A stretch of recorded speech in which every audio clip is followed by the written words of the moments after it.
estamos esperando coordinar y sacar adelante. Entonces, tengo el gusto de presentarles hoy al doctor Jesús Bojorges Luques. Jesús es doctor en Historia por la Universidad Autónoma de Sinaloa en México. También es magíster en Economía del Medio Ambiente y los Recursos Naturales de la Universidad Autónoma de Baja California en el sur de México y sociólogo de la Universidad Autónoma de Sinaloa. Actualmente es profesor del Departamento de Economía de la Universidad Autónoma de Baja California Sur, Extensión Los Cabos, México, integrante del cuerpo académico Región, Economía y Desarrollo de la misma institución, y desde el mes de enero de este año hace parte del Sistema Nacional de Investigadores del CONACYT. Ha publicado numerosos artículos en revistas de México, Latinoamérica y España. Entre las más recientes se destacan del año 2020 las siguientes: primeros intentos de planeación urbana en Cabo San Lucas, Baja California Sur, México, un análisis histórico publicado en la revista de Geografía Venezolana, Universidad de los Andes, Venezuela. Otro artículo es Videovigilancia y segregación espacial en tiempo del neoliberalismo autoritario, el caso de Los Cabos, Baja California Sur, México, publicado en la revista Ciencias Sociales de la Universidad de AFIT en Medellín. Y Representaciones Sociales y Criminalización de la Juventud en Culiacán, México, 1994, publicado en la revista de Ciencias Sociales de la Universidad de Costa Rica. Y hace apenas unos días salió su última publicación, Tierra de Propiedad Social, Turismo y Expansión Urbana en San José del Cabo, Baja California Sur, publicado en la revista Pasos, revista de Turismo y Patrimonio Cultural de la Universidad de La Laguna en España. Así que le damos la palabra al profesor Jesús. Un gusto tenerlo acá con nosotros. Gracias, doctor John Jaime. Gracias a todos por su asistencia. En este caso vamos a poner a discusión tres lecturas estrictamente de, el máximo representante de la sociología accionalista, Alain Touraine, y también vamos a poner a discusión Touraine sobre los movimientos sociales, que es un referente teórico. Obviamente, mucha de su obra está concentrada en un análisis de los movimientos sociales en la sociedad industrializada, sobre todo a la luz todavía de los conflictos ideológicos en términos socialismo y capitalismo, o la cuestión de la importancia del activismo sindical. Y vamos a discutir también otra lectura de un académico de apellido Oslender y que analiza muy bien lo que son los mecanismos de resistencia ante la ampliación de lo global y cómo impacta en lo local y cómo se manifiestan esas resistencias de ciertos grupos hacia esas propuestas de carácter global y que aterrizan en países como el nuestro, ¿verdad? Pero en este caso, esa lectura aterriza al caso colombiano y sobre todo a la región del Pacífico colombiano, que está, que en términos rurales, pues está poblado por población afrodescendiente, ¿no? Y como ellos luchan por conservar su sentido de comunidad, de cooperación, más allá y fuera de la monetarización del trabajo, pero también de esas formas organizativas que empiezan a querer ser trastocadas por esas políticas globales en aras de ese famoso conservacionismo impuesto desde el exterior. Y la otra lectura que vamos a discutir es de un intelectual griego, Petropoulou, algo así. ¿Por qué me interesó escoger esta lectura? Porque en los últimos años ha venido cobrando gran relevancia la cuestión del espacio, sí el espacio, pero manifestado a partir de las disputas que surgen por la apropiación de los elementos comunes.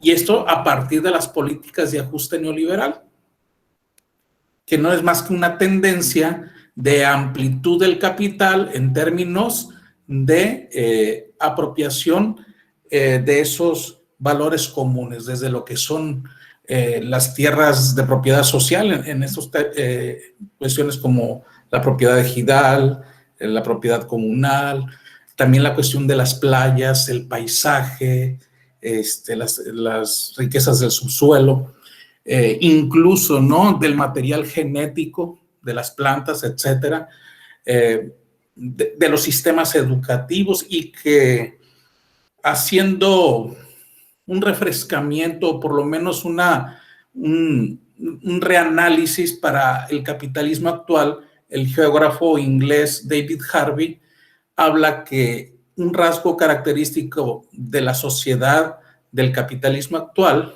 del capitalismo neoliberal, pues es la acumulación por despojo, y cómo esa apropiación de esos comunes generan conflictos en las sociedades. Y obviamente, aparejado a esos conflictos, se da el enfrentamiento de ciertos sectores por no ser marginados, precarizados, o por no ser ciertamente no considerados en términos del goce y disfrute de esos elementos comunes. Entonces, esas van a ser son las tres lecturas. Voy a tratar de ser un poco ágil y poder concatenar, entrelazar lo que es la teoría general de la cual habla, en este caso, el sociólogo Alain Touraine, y cómo está, a la luz de los tiempos actuales, también estos movimientos sociales que Touraine lo reduce mucho a la cuestión sindicalista, obrera, lucha de clases, aun cuando él reconoce que los elementos culturales no deben de ser desdeñados, porque no siempre se da una lucha en términos de la búsqueda de reestructurar el Estado o tomar el poder, ¿verdad?, como lo marcaban los movimientos sociales sindicales a la luz de la Guerra Fría. En la actualidad, pues los elementos culturales también son muy importantes para poder entender la naturaleza de los movimientos sociales, que incluso también se daban en la época de la Guerra Fría. Y cómo es de que en la actualidad pues se dan también esos movimientos de resistencia ante las manifestaciones de las exigencias de la globalidad. Y cómo podemos aterrizar no solamente en la cuestión de los movimientos sociales que rechazan la apropiación de los elementos comunes, perjudicando enormemente a las comunidades, sino que quiero hacer una reflexión final en algo que no incluí, pero que lo podemos citar porque va de acuerdo con esta última postura de la geografía crítica de Harvey y de Lefebvre. Un concepto que surge más o menos en el 94, que es reciente y que lo acuñó un académico de la Universidad de Manchester, que se llama Ian Brough, y que señala que precisamente otra de las características de este capitalismo neoliberal es el autoritarismo, ¿no? Anteriormente podíamos debatir la cuestión del autoritarismo como un signo de los regímenes dictatoriales, ya sean estos de izquierda o de derecha.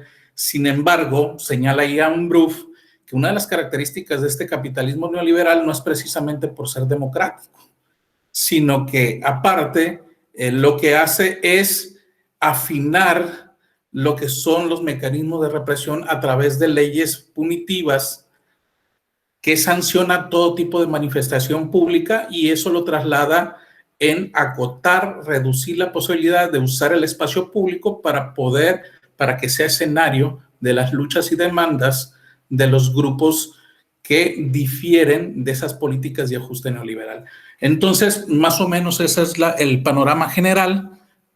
Voy a hacer una presentación PowerPoint y espero que más o menos lo que veamos ilustre un poco lo sustancial de las tres lecturas en términos de lo que actualmente se está debatiendo en la cuestión de los movimientos sociales, no solamente desde el punto de vista urbano, sino también de la cuestión rural, porque nos estamos enfrentando también a esas grandes políticas de los famosos megaproyectos que también están generando crispación social en el medio urbano, y si es en el medio rural, al final de cuentas, esas poblaciones se trasladan a las ciudades, porque al final de cuentas es en las ciudades donde van a encontrar esa caja de resonancia para visibilizar sus demandas y sus luchas.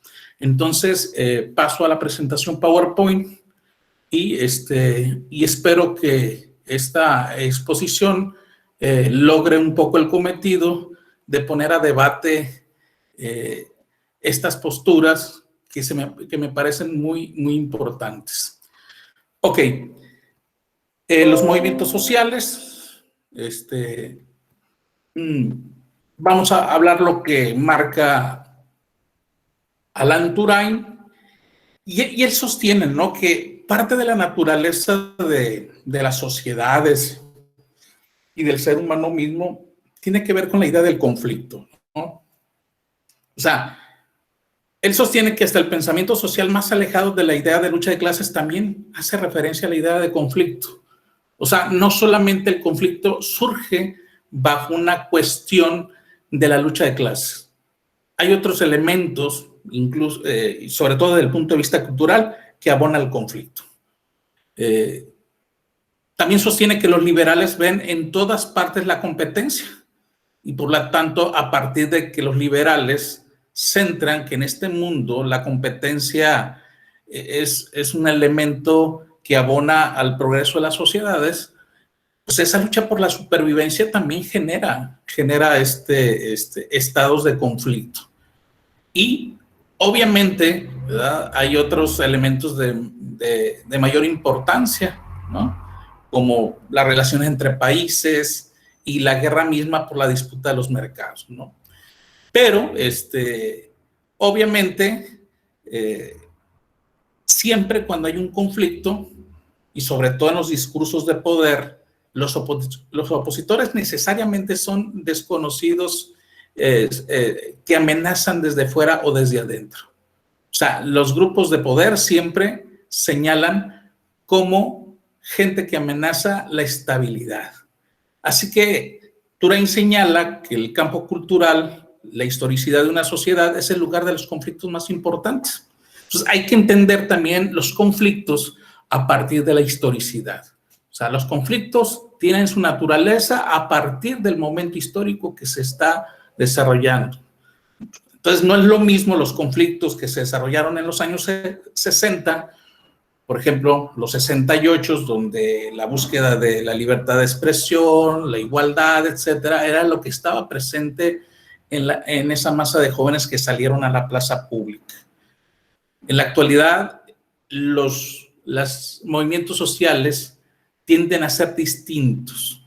De hecho, incluso en nuestro país, prácticamente después de los años 80, muchas luchas reivindicativas en términos de la identidad de clase, de la dictadura del proletariado, pasaron a ser otro tipo de movimientos sociales muy ligados sobre todo a la cuestión de la igualdad de género, lucha por las comunidades lésbico, gay y transgénero, los movimientos ecologistas, entre otras cosas. Entonces, hay que aplicarle esa historicidad. Dependiendo el tiempo, es el tipo de movimiento social.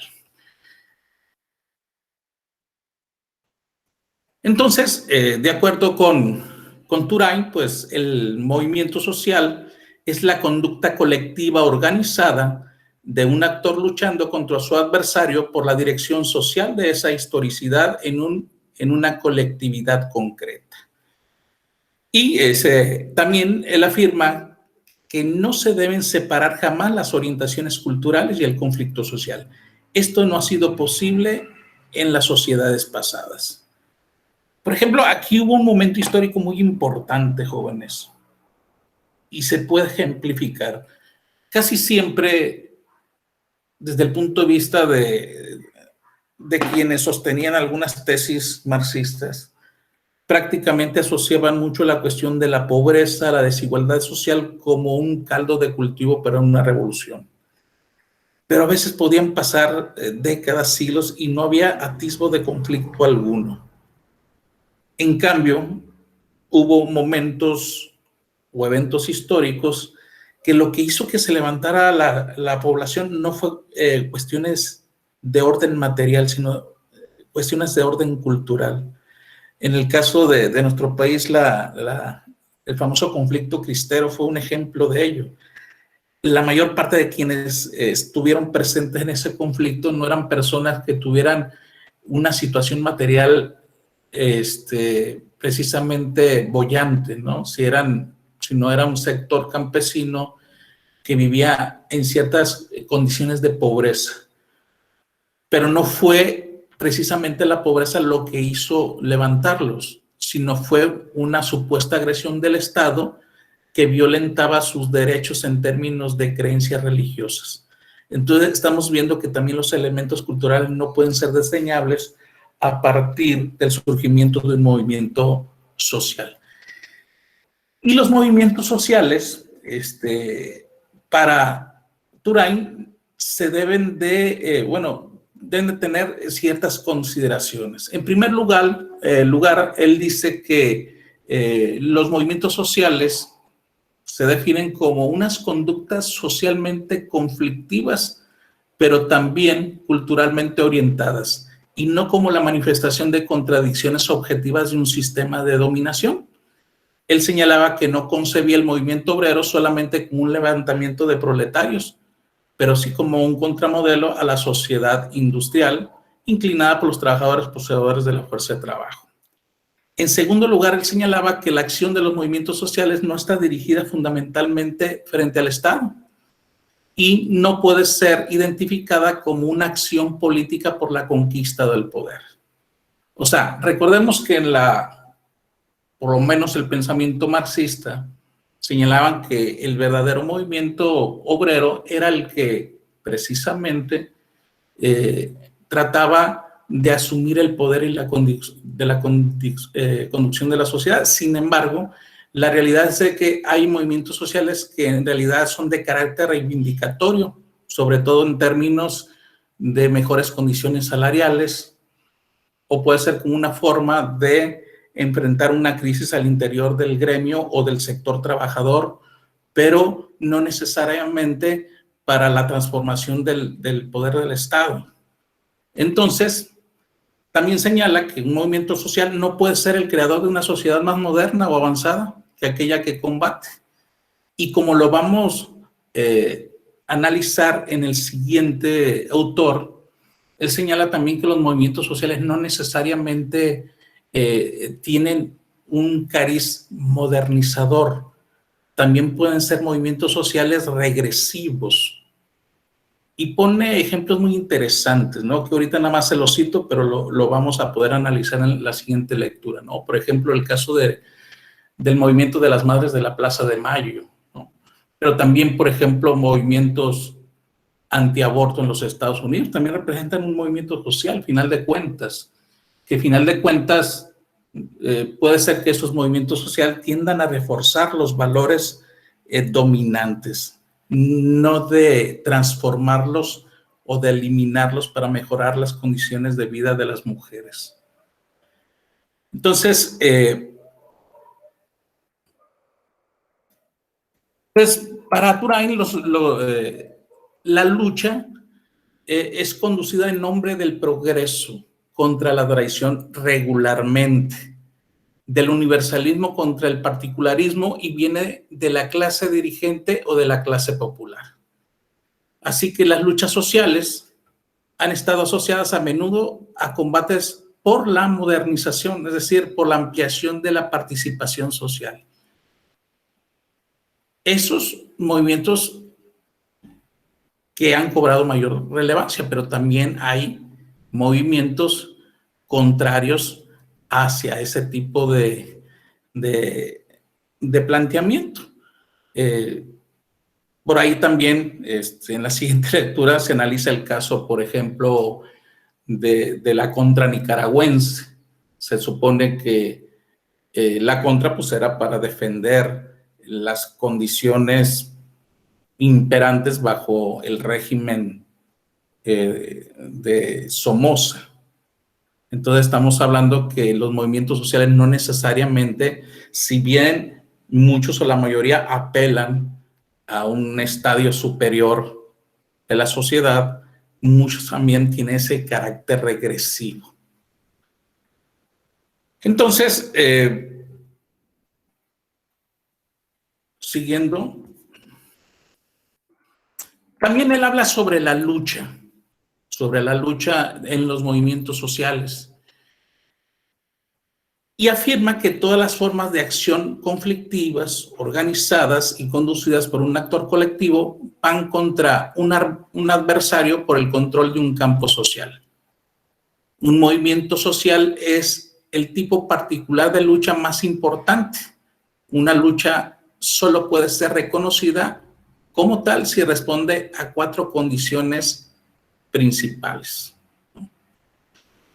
En primera instancia, él señala que esta debe ser conducida en nombre de una población en particular. O sea, siempre se tiene que identificar el nombre de una población en particular, ¿no? Y dice que existen unas luchas obreras o campesinas, pero también unas luchas de consumidores, de habitantes de barrio, unos movimientos de ideas o de opiniones, un movimiento religioso, unos movimientos de tolerancia, aunque todos importantes, no pueden servir directamente de objeto de estudio para nuestra reflexión. Aquí estamos que en esta reflexión de Turain pues se centra mucho más en los movimientos de clase, sobre todo los movimientos obreros de esa sociedad industrial, ¿no? Pero en la actualidad podemos reconocer que existen diferentes movimientos sociales, pero siempre esta debe ser conocida en nombre de una población en particular.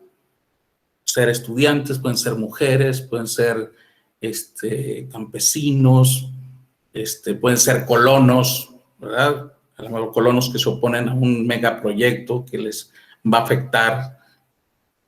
Por ejemplo, ¿no? Hay una académica por ahí del CIESAS que ha estudiado muy bien algunos megaproyectos en la Ciudad de México, como la Supervía Poniente o el caso del Desarrollo Santa Fe, que en su momento generó grandes movilizaciones sociales por la afectación que esto significaba, sobre todo a las clases subordinadas. Y dice, en segundo lugar, estas luchas deben estar organizadas y no pueden existir solamente a nivel de opinión. Entonces, deben de estar articuladas, no pueden ser nada más ese activismo de boca en boca, sino que debe de haber una organización, ¿no? Generalmente, en los tiempos modernos hay, sobre todo, mucho ciberactivismo, ¿no? Pero si eso no se concreta en el espacio físico, más allá de lo que es las redes sociales, por supuesto que las redes sociales y el ciberactivismo ayuda, pero si se concreta en ese espacio físico en el cual la población es visibilizada, entonces puede causar mayor impacto. Entonces, para eso se necesita cierta organización. Y también señala que se debe combatir un adversario. O sea, no puede ser algo etéreo, debe ser algo concreto contra quién va dirigido este movimiento social. O sea, prácticamente esto responde contra quién y por qué. Entonces, es muy importante pues ubicar contra quién se está luchando, quién es el adversario, ¿sí? Por ejemplo, él sostiene que hay luchas afirmativas, esto a nivel institucional, y es cuando el actor busca obtener su influencia sobre la toma de decisiones en los límites definidos por la historicidad y por una dominación de clase. Esta lucha se sitúa al interior de las instituciones y de procesos considerados como legítimos, pero como toda estrategia, no se excluye el recurso de las fuerzas. Aquí estamos hablando de los sindicatos. Entonces, cuando hablamos de nivel institucional, estamos hablando de los términos que marca la ley, cómo un sindicato puede luchar por sus reivindicaciones a partir de toda una normatividad, aunque se puede jugar en los límites, dice Turain, ¿no? En términos de que el recurso de la fuerza no puede estar desdeñada, sobre todo cuando los sindicatos marchan, toman por la fuerza algunos edificios, la misma fábrica, etcétera, ¿no? Todo en los límites de la institucionalidad. Habla también de las luchas afirmativas. Esas dice que son de carácter reivindicativo. ¿Cuáles son? Pues cuando los sindicatos luchan por mejores condiciones salariales, ¿verdad? O condiciones de trabajo más seguras, menos duras, o un cambio en las formas de mando, en las cuales no haya cierto despotismo, que se sienta el trabajador agredido. Hay luchas críticas, y esas luchas críticas tienen que ver con la cuestión de las crisis. Él afirma que ellas no apuntan más que a mejorar la posición relativa del actor en una unión, pero a la defensa contra una crisis. Por ejemplo, contra el desempleo o contra cambios que amenazan las antiguas formas de organización social y laboral. Entonces, ese tipo de luchas les llama luchas críticas, sobre todo cuando se enfrenta a una crisis. Y otra lucha crítica son las conductas de bloqueo. Él señala que estas luchas son la contraparte de presiones institucionales y que a menudo las unas y las otras se orientan hacia la misma lucha. En una huelga en general, pues intervienen más el recurso de la fuerza porque el actor no puede obtener un mejor acceso a la decisión en el marco de las instituciones existentes. Y en la movilización efectuada es necesario utilizar expresiones militares para señalar que la acción no se ubica al interior de un campo de acción social, sino que pues, hay una movilización y hay una solidaridad de colectivos en donde eso ejerce presión sobre las autoridades y las mismas empresas.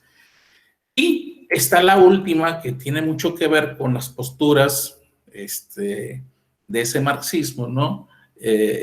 Donde lo que se persigue es una acción revolucionaria, ¿no? Y esta acción crítica se ejerce contra el Estado, contra el despotismo y la autocracia más que contra una clase dirigente. Ahí sí hay un objetivo de transformar el Estado o que la clase proletaria quiera o aspire a conducir y a transformar el Estado, ¿no? En sí, Turay, sobre todo, se centra en esta lectura en analizar la lucha, pero a partir de la identidad de clase obrera. Y sobre todo porque este autor pues, se circunscribe todavía en ese análisis de esa sociedad industrial basada en lo que Marx llamaba la lucha de clases. Entonces me pareció pertinente esta lectura a partir precisamente de que Turay, junto con su, podríamos decir, su alumno más avanzado, Alberto Melucci, se centraron mucho y construyeron esta sociología accionalista. En la actualidad, pues se dan mucho el análisis de los movimientos sociales a partir de la cuestión de la sociología, la geografía crítica, pero centrada a los fenómenos de resistencia de esa población ante la imposición de las políticas globales neoliberales. Y a partir pues, también de los procesos de despojo. En este sentido, la siguiente lectura de Ulrich Osländer, que se llama Espacializando la resistencia, perspectivas de espacio y lugar en las investigaciones de movimientos sociales. Este autor, jóvenes, rescata o recurre mucho a los conceptos que maneja Henri Lefebvre, que tiene que ver con la cuestión del espacio representado, del espacio vivido, etcétera, ¿no?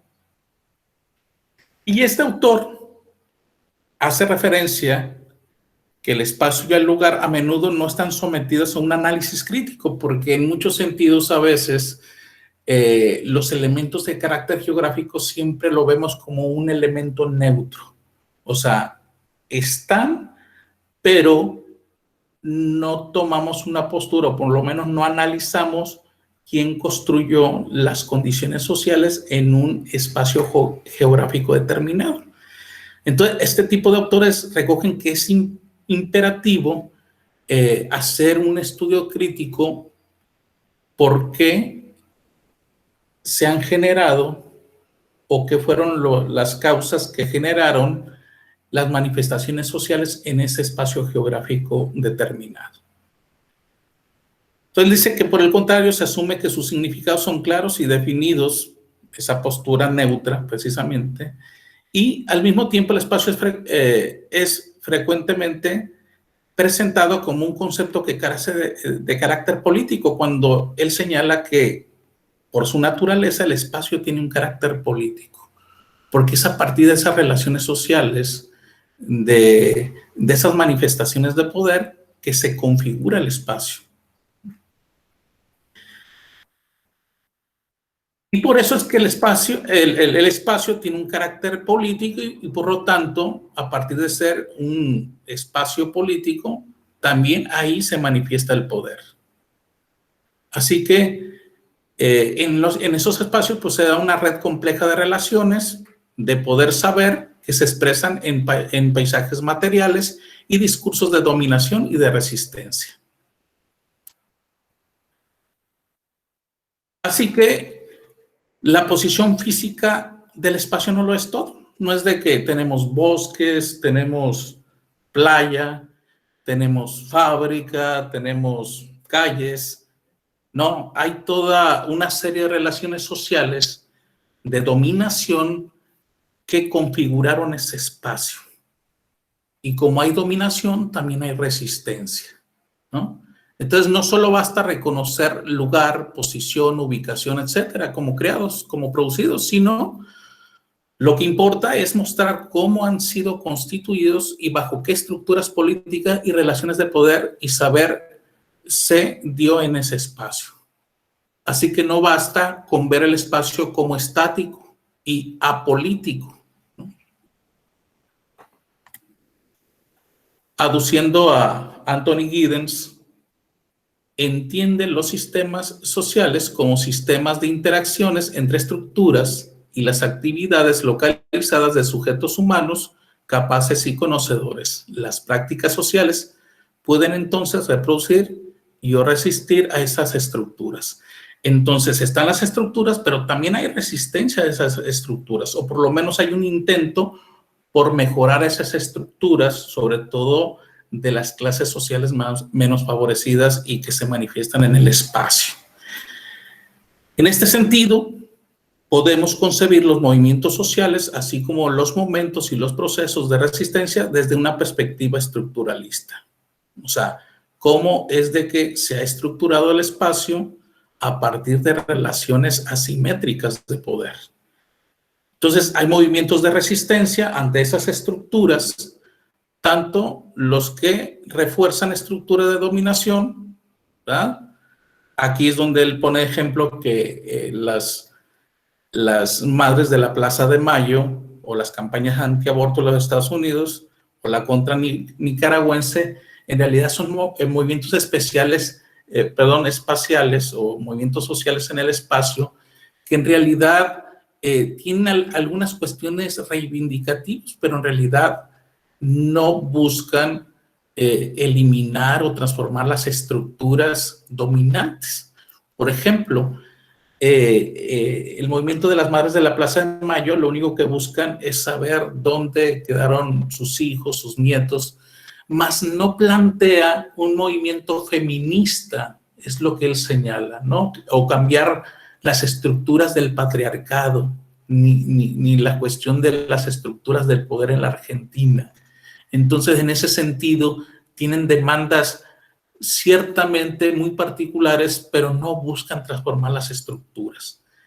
Ni se diga las campañas antiaborto en los Estados Unidos, porque en realidad va en contra de ese feminismo que trata de cambiar esa estructura patriarcal y sobre todo la posibilidad de que la mujer disponga de su cuerpo.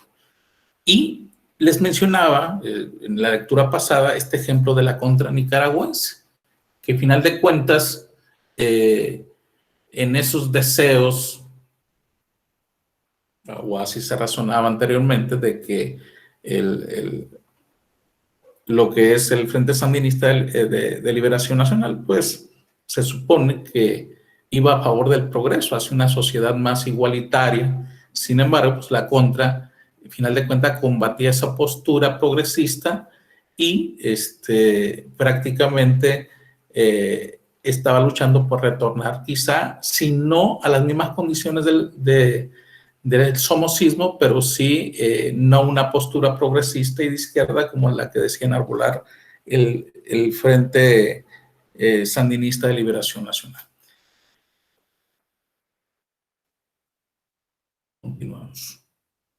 Así que este autor pues maneja mucho la cuestión de la postura de Henri Lefebvre, ese urbanista, pensador, filósofo francés, donde hace esa cita de este autor, donde señala Lefebvre que el espacio no es un objeto científico separado de la ideología o de la política. O sea, el espacio para Lefebvre se produce. O sea, desde el momento mismo en que el hombre interacciona, que los hombres tienen intereses y que hay un grupo de poder dominante que es el que de manera privilegiada puede construir, modificar, etcétera, el espacio se produce, ¿no? Dice, siempre ha sido político y estratégico. Si el espacio tiene apariencia de neutralidad e indiferencia frente a sus contenidos y por eso parece ser puramente formal y el epítome de la abstracción racional, es precisamente porque ya ha sido ocupado y usado y ya ha sido el foco de procesos pasados cuyas huellas no son siempre evidentes en el paisaje. El espacio ha sido formado y modelado por elementos históricos y naturales, pero esto ha sido un proceso político. El espacio es político e ideológico. Es un producto literariamente lleno de ideologías.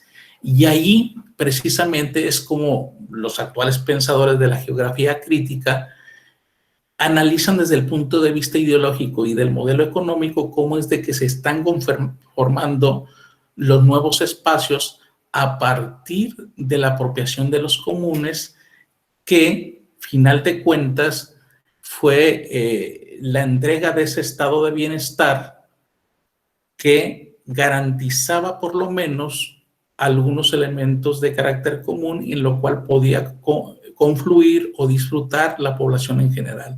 Hoy en la actualidad pues hay un proceso de privatización de muchos de esos espacios que antes eran para toda la población. Si ustedes voltean a su alrededor, o por lo menos en sus países, o en los países costeros, en el caso de México, prácticamente han venido lo que es privatizándose algunos elementos comunes como las playas, ¿no? Tú ves, ustedes van a algún destino turístico y van a ver que hay restricción al ingreso del espacio público por naturaleza de los destinos de sol y playa. Y así como esos, existen otras manifestaciones de esa privatización, sobre todo una suerte de copia de esa, lo que le llaman algunos urbanistas como la arquitectura del miedo, por los famosos fraccionamientos cerrados, que es el caso así como se le llama en México, y en algunas partes de Sudamérica se le llama urbanizaciones cerradas. Entonces, ahí hay una producción del espacio y esa producción del espacio está intencionada por esas relaciones de poder. Entonces, de acuerdo con Lefebvre, y lo señala el autor, hay tres momentos interconectados que identifican la producción del espacio. Las prácticas espaciales, ¿verdad? Las representaciones del espacio y los espacios de representación.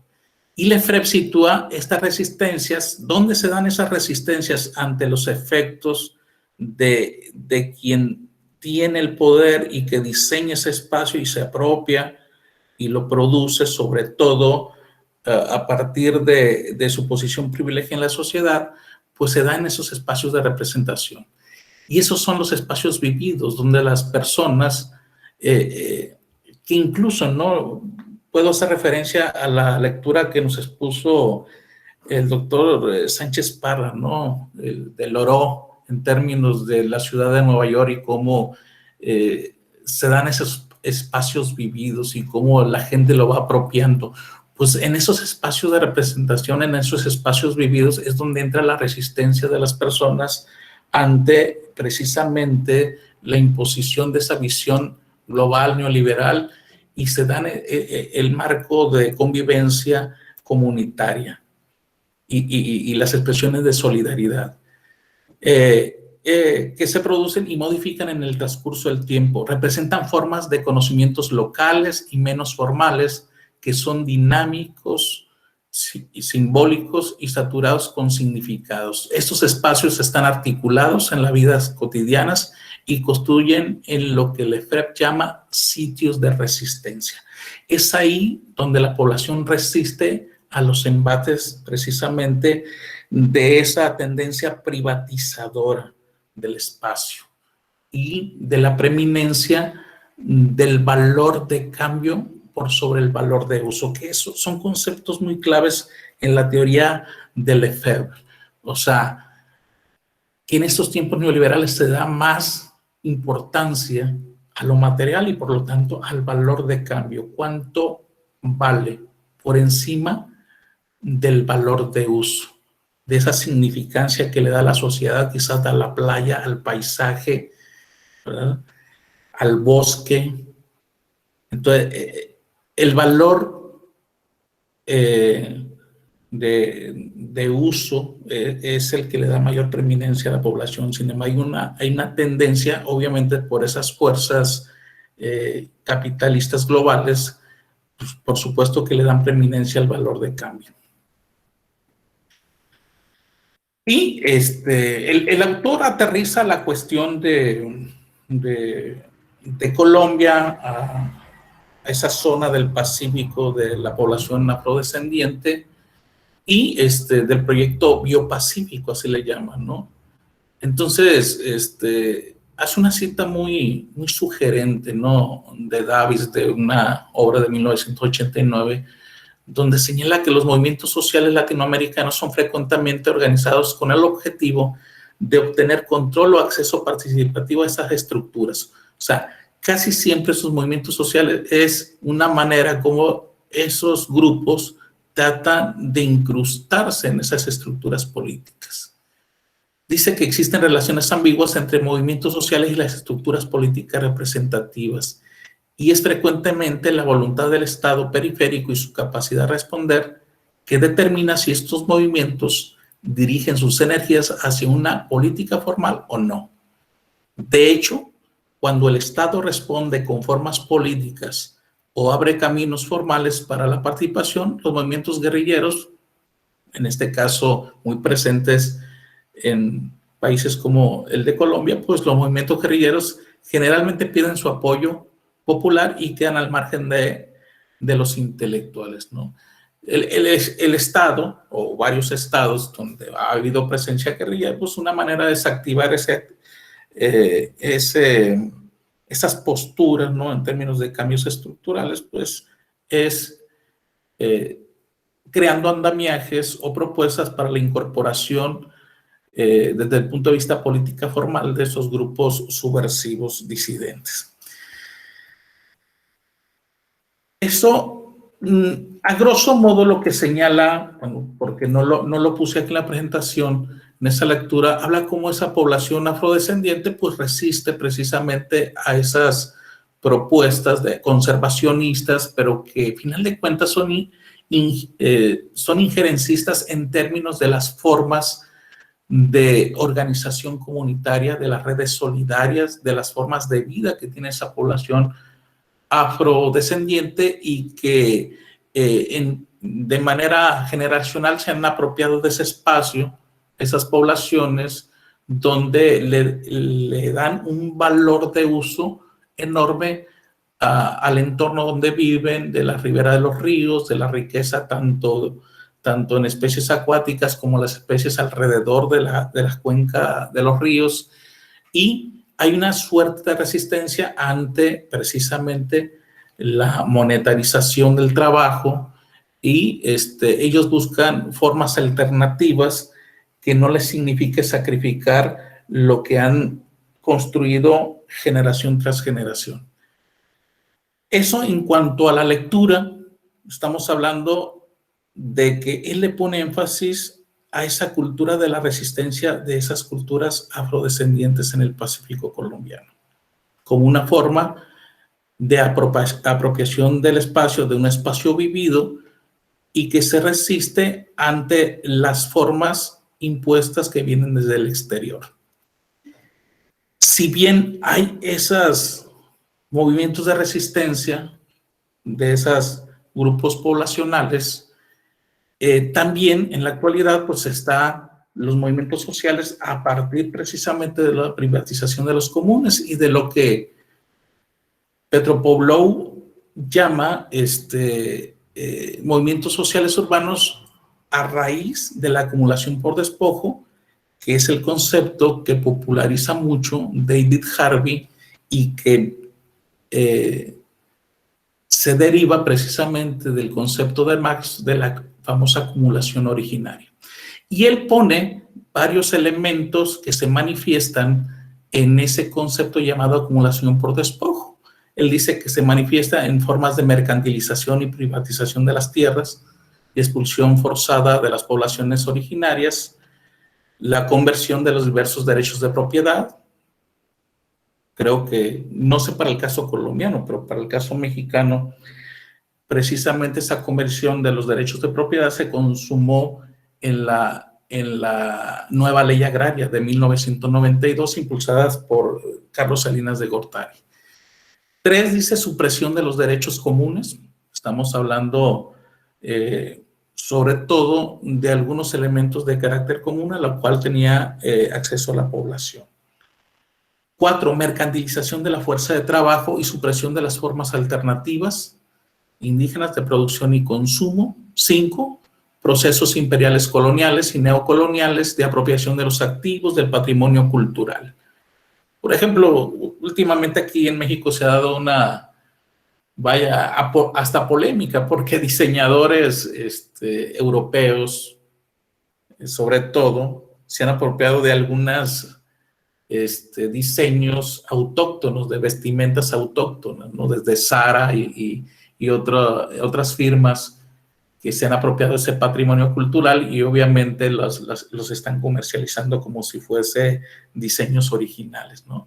Pero también, por ejemplo, la biopiratería, sobre todo con la cuestión de las semillas transgénicas, cómo están invadiendo de semillas transgénicas a las poblaciones, despojándoles de sus semillas originales. La otra es la monetización de intercambio y tributación especial de la tierra, el comercio de esclavos, lo que es la industria del sexo, ¿verdad? Lo que es la trata de blancas, el uso del sistema de crédito como medio radical de la acumulación primitiva, la privatización de todas las pensiones del Estado, de los derechos en materia de educación, salud, etcétera. De hecho, hay algunos trabajos que hablan precisamente de esa acumulación por despojo en cuanto al educativo. Hay casos ilustrativos para el caso colombiano, desarrollados por, no sé si por sí, es un colombiano, se me va el apellido. Por supuesto que otra de las formas de acumulación por despojo fue cómo se empezó a privatizar el sistema de pensiones, que el caso de Chile, pues es el caso, fue el ejemplo que tomó algunos otros países como México para la privatización de las pensiones. Incluso también se habla de la privatización hasta de los sistemas penitenciarios, que en el caso de México hace poco salió a la luz cómo es de que en el sexenio de Calderón pues, se privatizaron varios centros penitenciarios del país, lo maneja la iniciativa privada. Y el autor pues habla sobre la situación de acumulación por desposesión de Grecia. Él señala que comenzó mucho antes de la preparación de los Juegos Olímpicos, pero prácticamente los Juegos Olímpicos en Grecia fue como la puntilla en la cual se desató la crisis económica derivado de la crisis de deuda que hubo en Grecia y que originó una crisis regional en Europa que arrastró a otras economías que también tienen graves problemas de deuda, como el caso de España, de Portugal, entre otras, y que él señala que ya existía desde antes. Sobre todo dice que se dio una legislación como parte de la regulación neoliberal que pretendía promover la reestructuración de las asociaciones público-privadas, ¿no? Esa famosa gobernanza neoliberal en la planificación urbana y facilitar la actividad del sector privado en la producción del suelo. Estos cambios abren el camino para la privatización de los espacios públicos e instalaciones sociales, Mientras tanto, el Estado cede suelo como capital para la construcción de grandes proyectos urbanos. Así que, ¿de qué forma se manifiesta esta acumulación por desposesión en Grecia? Pues número uno, se privatizan muchas áreas de belleza natural, por ejemplo, bosques, costas, playas, otros espacios públicos de acceso libre para la explotación privada. Se generó la violación de los derechos sociales, se empezó a reforzar precisamente los elementos de vigilancia, la detención sin pruebas fue legitimada con el bien de por el bien del desempeño ordenado y seguro de la ciudad, ¿no? Y sobre todo porque venía ese evento tan añorado, ¿no? De hecho, Grecia pretendía organizar los Juegos Olímpicos de 2000, ¿no? Como una señal de su modernidad, pero también del retorno a la sede original de las Olimpiadas, ¿no? Y aparte, pues se aceptan condiciones de trabajo flexible, que eso pues, ha permeado en todo el mundo. Aquí en el caso de México, las famosas, el outsourcing está muy arraigado y muy apoyado por las élites económicas, y que ha habido un intento de reformarlas o por lo menos de regularlas, porque obviamente forma parte importante de la evasión fiscal en este país. Así que esas condiciones pues, también se daban ahí en Grecia. Y las relaciones entre grandes medios de comunicación, los políticos de distintos gobiernos, funcionarios importantes, bancos y agentes del Estado, ya sea del aparato legislativo o de represión, se involucraron en este sistema de poder. Y una parte de la deuda del país se formó e incrementó en este periodo, que se caracterizó también por unas escandalosas privatizaciones de empresas del sector público. Hay que agregar que Harvey ubica precisamente la privatización de las empresas públicas como parte de esa acumulación por desposesión. En el caso de México, la mayor parte de las privatizaciones del sector público se hicieron con Salinas, y obviamente benefició y sobre todo fortaleció una economía de cuates, una economía de amigos, a un grupo muy compacto que benefició el presidente Salinas.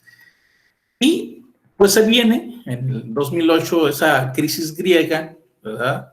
Una crisis permanente que el autor señala que se da a nivel económico, social, político y ecológico. Y sobre todo con la venta de los activos, y se empiezan a dar los movimientos sociales contra las privatizaciones. Por ejemplo, él pone un ejemplo de cómo hubo un intento de privatización de los organismos de gestión del agua y la venta de sitios costeros y arqueológicos. Entonces, los movimientos sociales impidieron sobre todo la última parte, ¿no? De que no se lograra privatizar la cuestión del agua. Sin embargo, pues se dieron ciertas consideración en términos de lo que fue la privatización de los activos, los relacionados con los temas laborales del sector público, ¿verdad? Lo que es educación, salud, electricidad, limpieza y otros.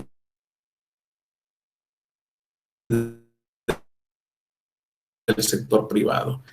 Bueno, esos son los movimientos sociales, ¿no? Los movimientos relacionados con los temas laborales, otros los relacionados con la oposición a la privatización de bienes y servicios comunes, los que forman parte de un movimiento más amplio, muy fraccionado, conformado por pequeños colectivos autogestionados en todos los sectores. Los movimientos antifascistas también se dan como parte de esta crisis ahí en Grecia, y las iniciativas de solidaridad con los migrantes, los movimientos urbanos y regionales que se mezclan con muchos de las anteriores. Entonces, todas estas incisos pues son la manifestación de los movimientos sociales en Grecia tras la crisis económica. Y el autor remata con analizar los movimientos sociales urbanos contemporáneos y los nuevos movimientos sociales. Menciona pues de que esos movimientos sociales se dan a partir como antecedentes de la Comuna de París, donde se trata de dar un gobierno autogestivo de la sociedad misma, los movimientos del 68 y los movimientos tendientes al derecho a la ciudad también tan importantes. Y hace alusión a lo que Castel afirma, que los movimientos sociales urbanos pues son los vehículos precisamente de esa transformación urbano-espacial. Y él sostiene que se considera los movimientos sociales que se desarrollan en la periferia están relacionados directamente con resistencias a las consecuencias del fenómeno urbano en todo el planeta y al saqueo y o destrucción de los recursos naturales y del medio ambiente en nombre de mantener obligatorio tipo de modo de vida urbano de unas élites lujosas y la aceleración de la acumulación por desposesión. Ya para finalizar, porque sí está un poco prolongado, jóvenes,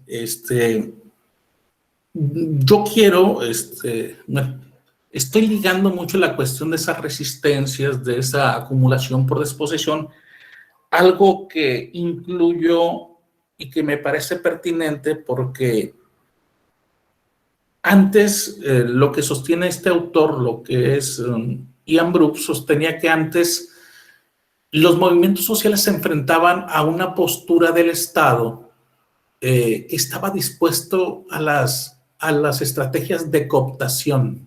¿Qué significa eso?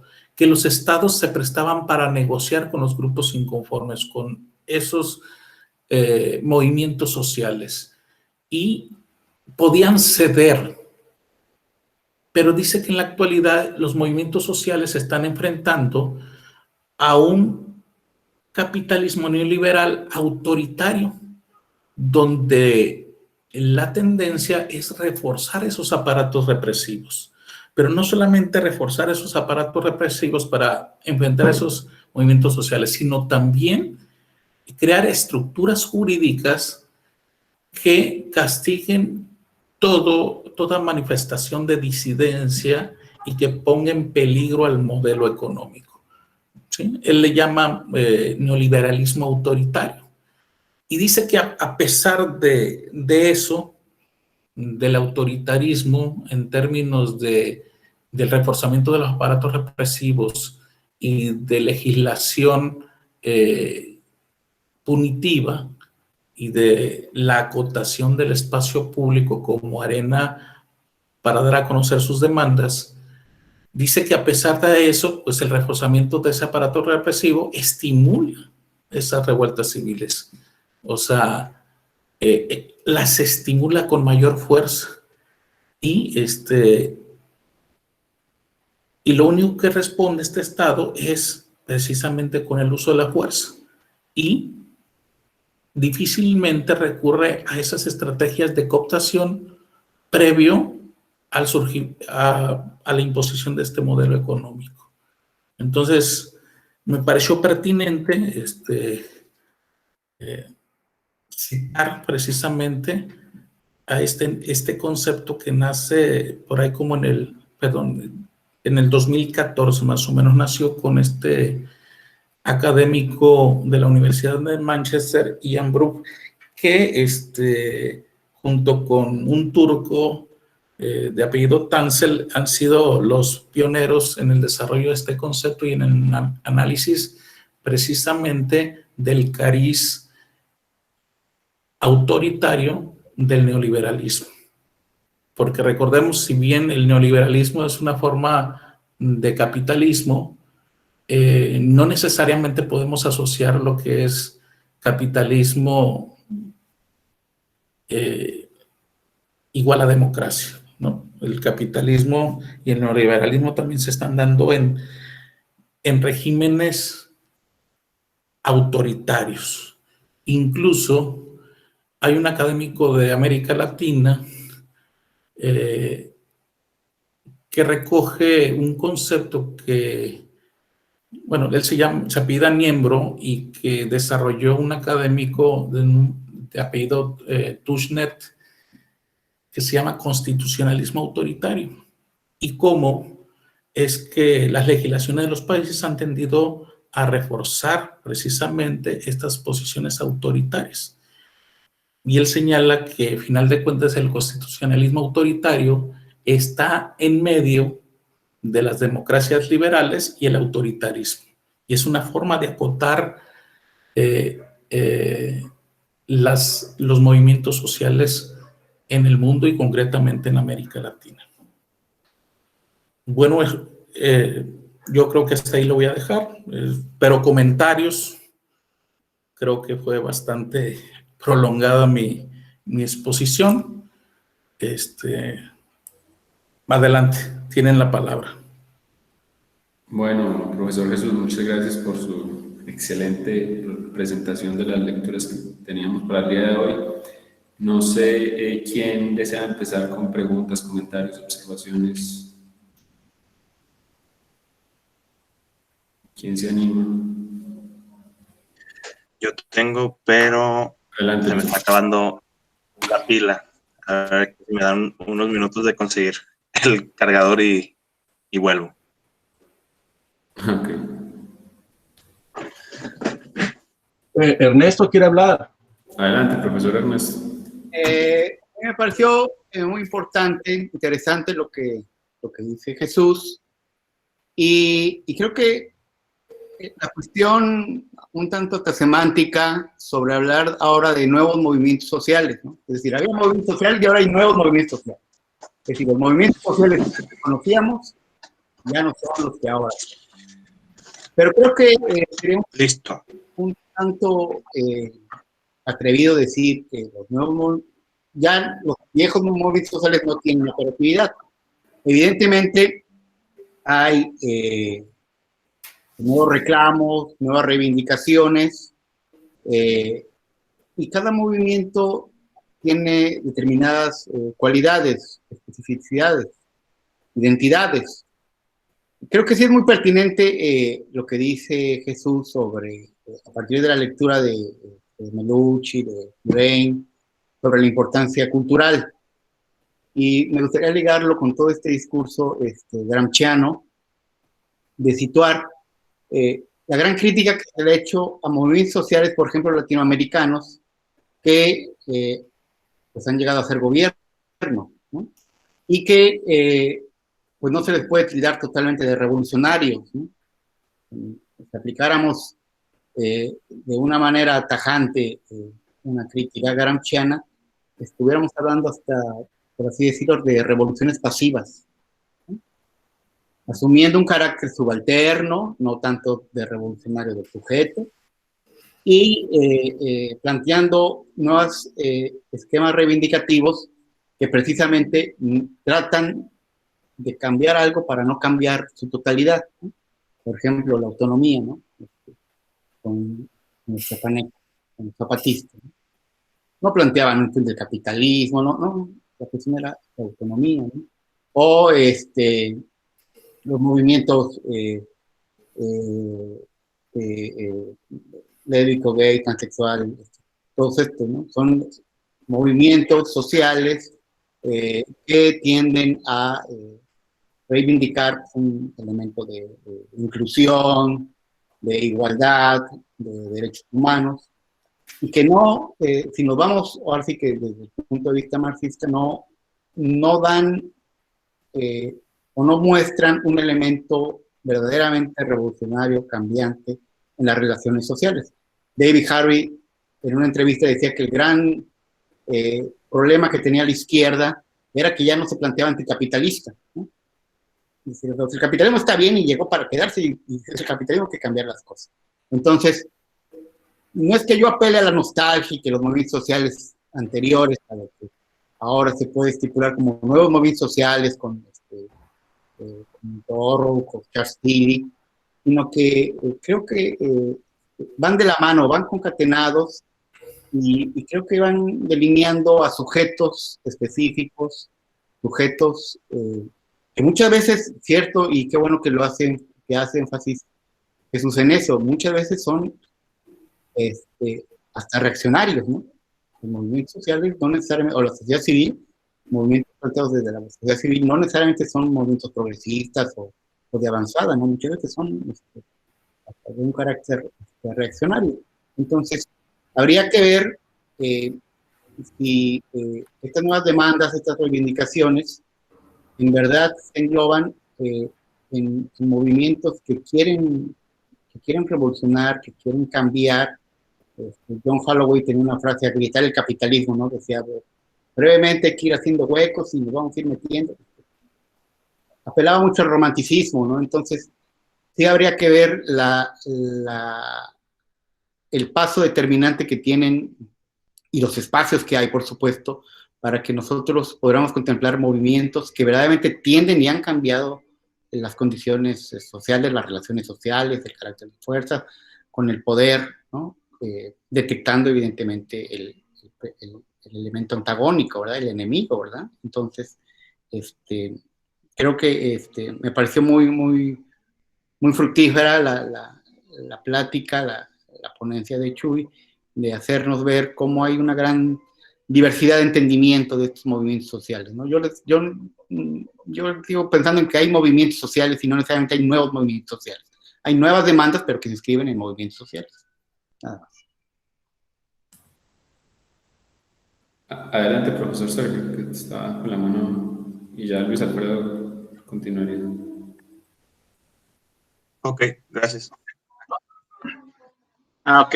Bueno, antes que nada, felicitarte, Jesús, por las lecturas que generan muchas inquietudes para un servidor. Entre las inquietudes, bueno, es esta idea de movimiento social moderno y movimiento social regresivo, como vinculado a posiciones políticas en concreto, izquierda, progresivos, derecha, regresivos. Yo me voy, o sea, no discuto ello, pero también mis dudas en este sentido de finalmente Occidente y su proceso civilizatorio, su idea de lo que es modernidad, que pareciera ser que es un camino lineal, recto, por el cual deben de ir o transitar todas las naciones. Yo me pregunto, y ya no en el asunto de las filias políticas, para decir lo regresivo frente a lo moderno, sino las demandas reivindicativas de las comunidades indígenas, como un ejemplo de muchos tantos, y muy particularmente porque hace algunos años, sobre todo cuando estaba yo entre el doctorado y acababa de egresar de él, hacía lectura en torno a los estudios de subalternidad, muy gramsciano, muy la onda de la contrahegemonía, muy la idea de las resistencias, pero de cómo en estos estudios de subalternidad nos plantean de que habría que repensar estas posturas medio teleológicas. Si no te comportas como Occidente piensa que es lo correcto o lo progresista, en el sentido de que tu protesta es moderna, te cargó el payaso, sino la subalternidad te lleva a pensar de que Occidente puede tener unas formas de resistencia, pero otras culturas son completamente distintas y que habría que pensarlas en sus contextos culturales en los que ellos se mueven.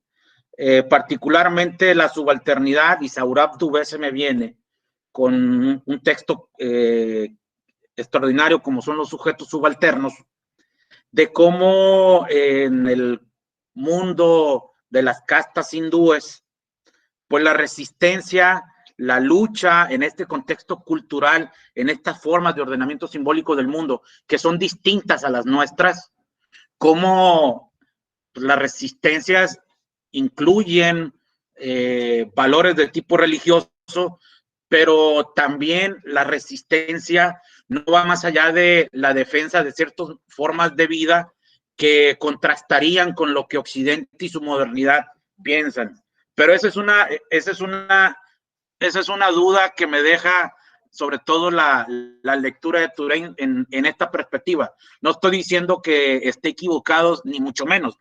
Es toda una autoridad en la materia Touraine. Sino, bueno, habría que pensar Occidente frente a el otro mundo, Oriente, vaya la expresión, con sus formas de resignificación del mundo que son completamente distintos y por lo tanto estas categorías de análisis, ¿cómo es factible aplicarlas? Y por el otro lado, sobre todo la lectura de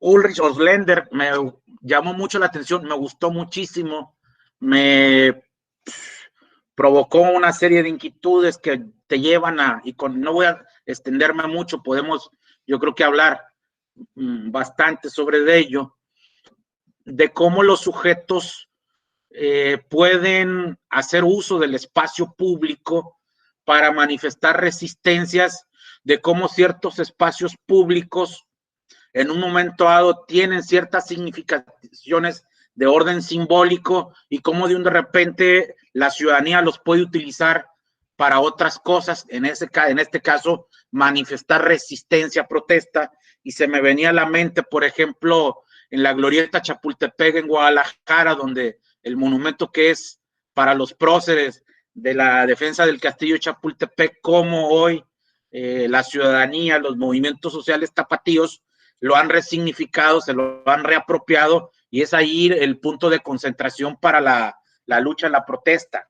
Como también pensar, por ejemplo, están los marcos normativos, están las reglamentaciones, está todas estas restricciones del uso del espacio público que imponen las élites y el Estado para evitar hasta donde se pueda el uso, el acceso y la protesta de los sectores subalternos.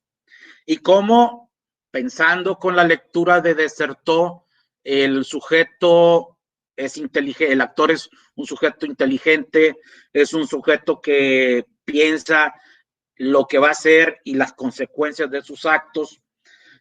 Y en ese sentido, se me venía a la mente, por ejemplo, en estos espacios, vaya la expresión, vigilados, controlados por la presencia policíaca, que en términos simbólicos para el Estado mexicano significan mucho, como sería el Zócalo, y donde a pesar de, se es factible que se gesten fisuras, intersticios, resquicios, por los cuales la protesta se pueda manifestar, y donde desde el rayo láser que le apunta a Peña Nieto, o por ahí la mentada de progenitora al presidente que se asoma al balcón, o cierta historiografía mexicana que ha publicado el Instituto Mora, de cómo en los albores de nuestra independencia nacional,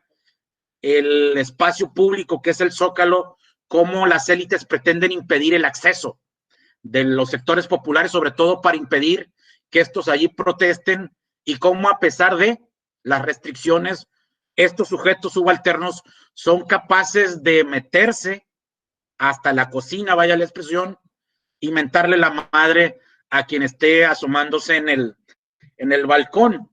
Como también, y con ello voy a concluir, hay un texto que me parece pertinente acompañarlo en todas estas lecturas, estos mecanismos de resistencia, de protesta de los sujetos subalternos frente al orden dominante, como el de James Scott, los oprimidos y el arte de la resistencia, y cómo entre las estrategias que pueden utilizar los sujetos subalternos para manifestar su descontento, impugnar un orden dominante, aunque no ni cosquillas le hagan, pero cuando menos muestras tu inconformidad. Esta idea de la que habla Scott del discurso oculto, la producción y difusión de este discurso oculto, y con ello concluyo, paradójicamente es un discurso oculto que su lógica es hacerse público. Y les doy ese dato y ahí concluyo, piénsense en el grito homofóbico del Estadio Azteca donde va la barra Tecate siguiendo a las ratas verdes a los mundiales, aunque ya lo tienen prohibido por las sanciones que le aplicaron a la selección nacional. No estoy diciendo, no estoy disgregando, pero como hay un grito al que se le señala como homofóbico, o sea, no le voy a decir la palabra, pero ese es el discurso oculto. Discurso oculto en el sentido de que no podemos imputarle a nadie la autoría ni intelectual y material de la enunciación del grito homofóbico entre los 40, 50 mil de la barra Tecate. ¿Quién es el responsable de ese grito? Y sin embargo, o sea, se hizo público.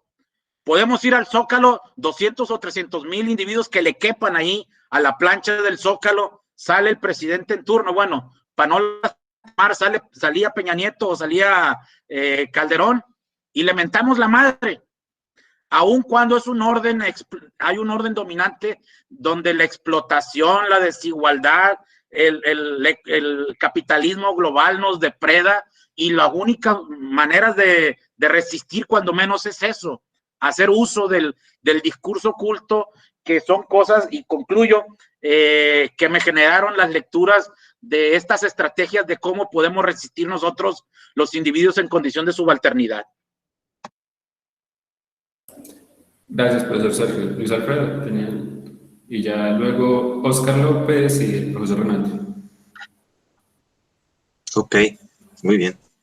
Bueno, pues gracias, doctor Jesús, por las lecturas. Yo en este caso quería hacer comentario con Lefebvre. Bueno, más bien como una forma de ver cómo está vigente y qué cosas tiene como, se pudieran decir, fuera del tiempo, porque también hay que tener en cuenta que se hace a finales de los 60, ¿no? El libro del derecho a la ciudad.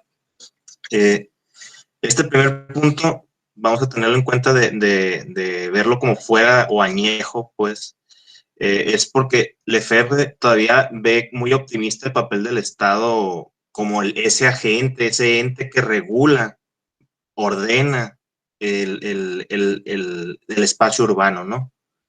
Entonces, y también en cierta forma regula esa desigualdad social, ¿no? Que también usted estaba comentando en estos análisis, concatenando a los autores. Pero pues prácticamente hay que tener claro que esta obra pues fue hecha en ese contexto del bipolarismo, ¿no? De cuando era la lucha ideológica entre comunismo y capitalismo, ¿no? Hay que tenerlo en cuenta en ese contexto. Entonces, para poder entender o comprender que Lefebvre tenía cierta inocencia en ese optimismo, ¿no? Del Estado regulador, ¿no? O Estado benefactor. Ahora, no se puede negar el hecho del capitalismo, hay que tenerlo en cuenta que sí hace una crítica, y aquí va el punto de la vigencia, porque prácticamente en esta coyuntura que vivimos actualmente, en todas las ciudades, pues, y más en las ciudades latinoamericanas, se puede ver que el derecho de la ciudad se va institucionalizando y legitimando, ¿ok?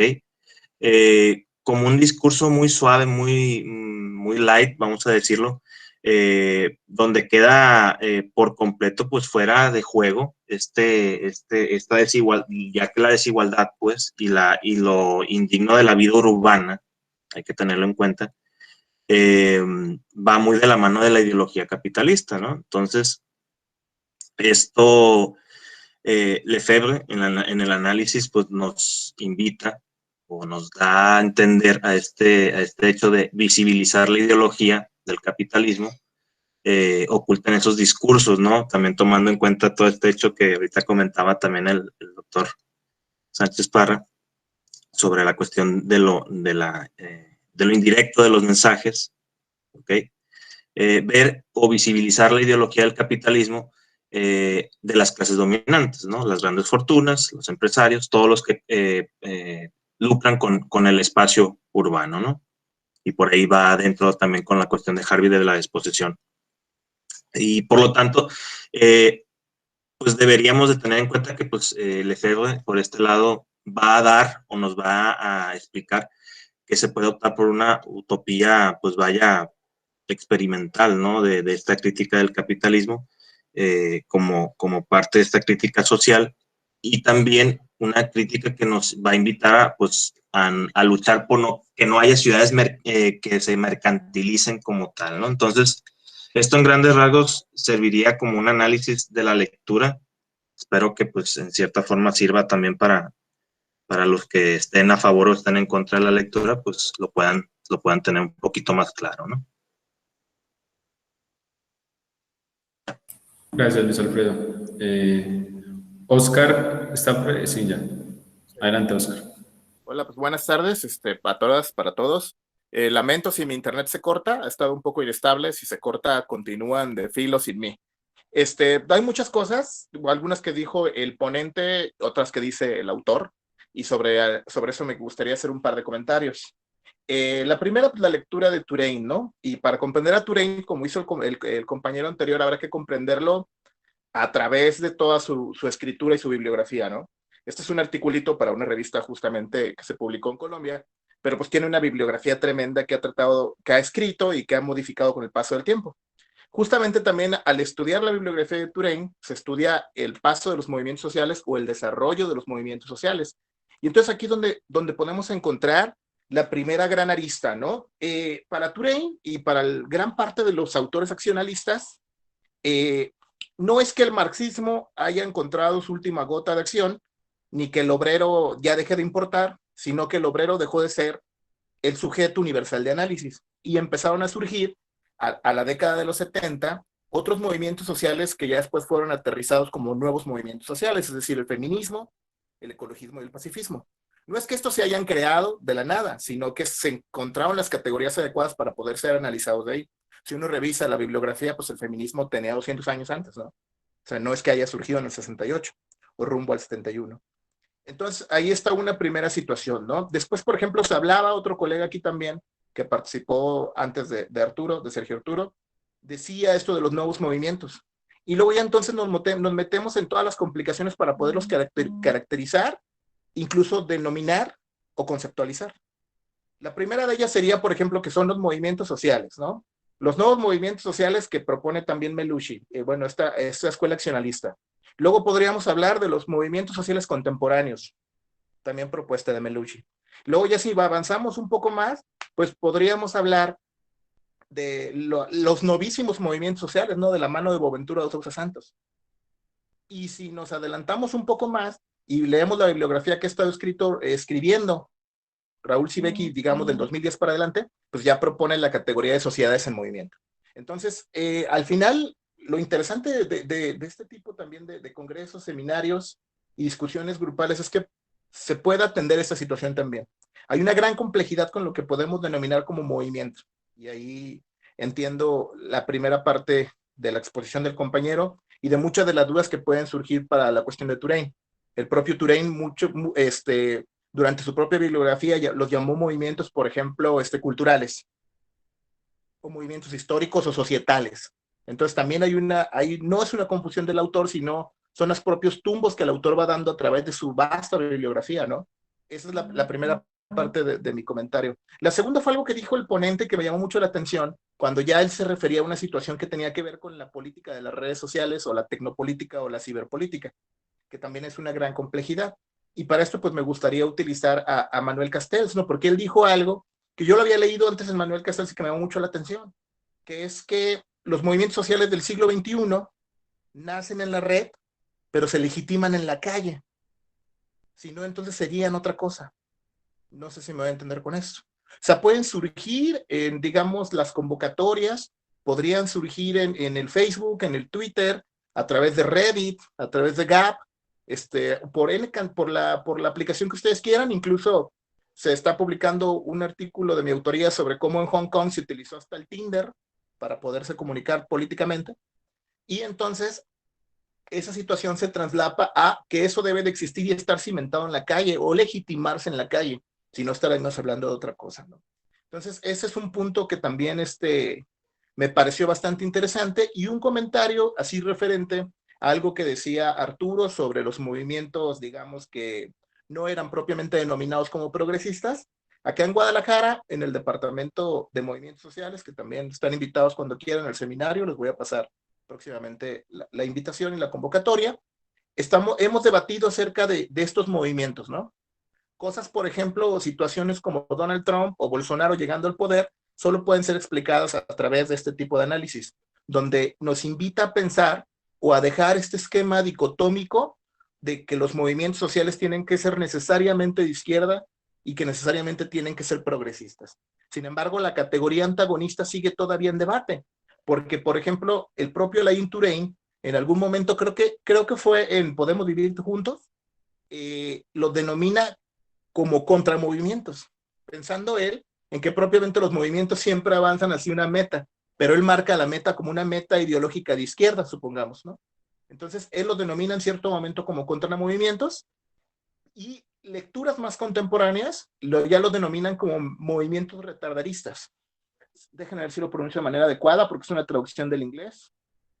Retardatarios, perdón. Los colocan como movimientos retardatarios, como el antagonista principal de los movimientos progresistas. Y pues bueno, este sería mi comentario. Muchas gracias. Muchas gracias, Oscar. Profesor Renato.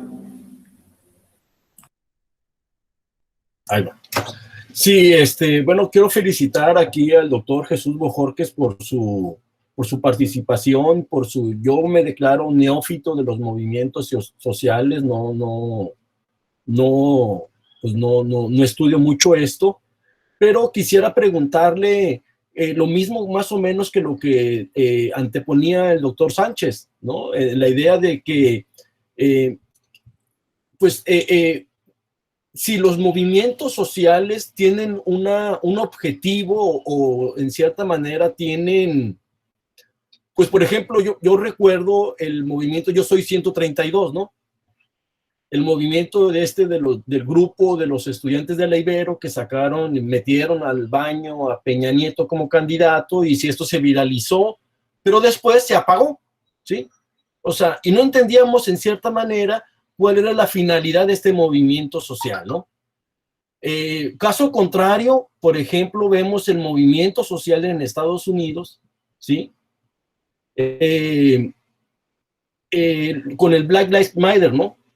Que a través de un tuit, ¿sí? De un tuit de tres mujeres, ¿sí? De tres mujeres que están muy metidas con la justicia social racial en Estados Unidos, ¿sí? Pues con la muerte de George Floyd a cargo de un policía de apellido Zimmerman que ya salió de la cárcel, pues esto se viralizó, ¿no? O sea, hubo protestas en las calles, hubo movimientos en Estados Unidos, pues creo yo que también fue parte de la debacle en cierta manera de Trump en la presidencia, y ahora se ha tomado muy importante en la agenda de Biden, ¿sí? La justicia social.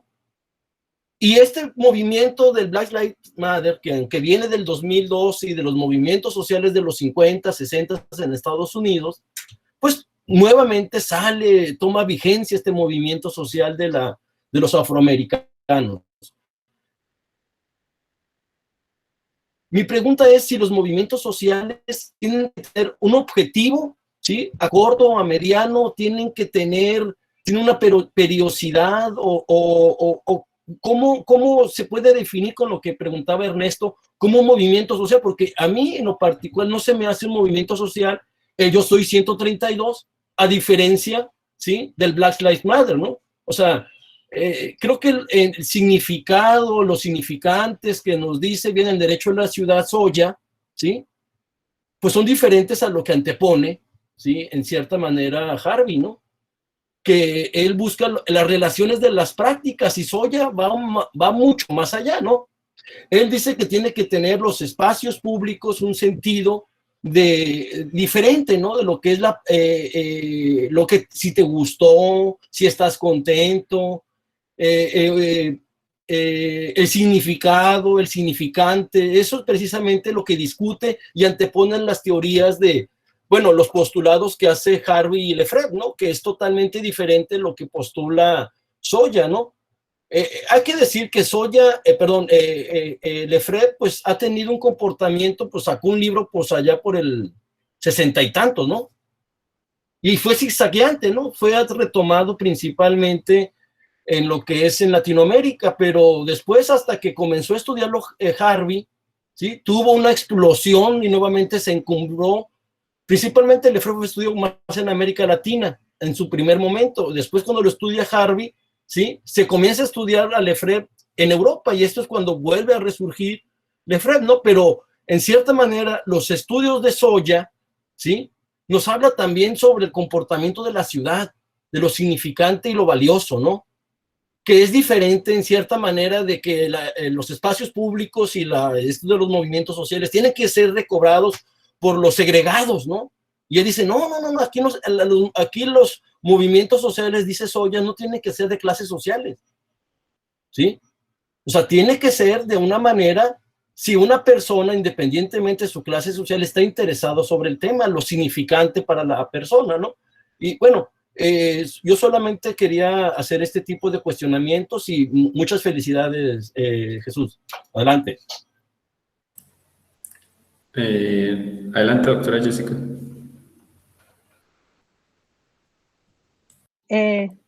Mi micrófono.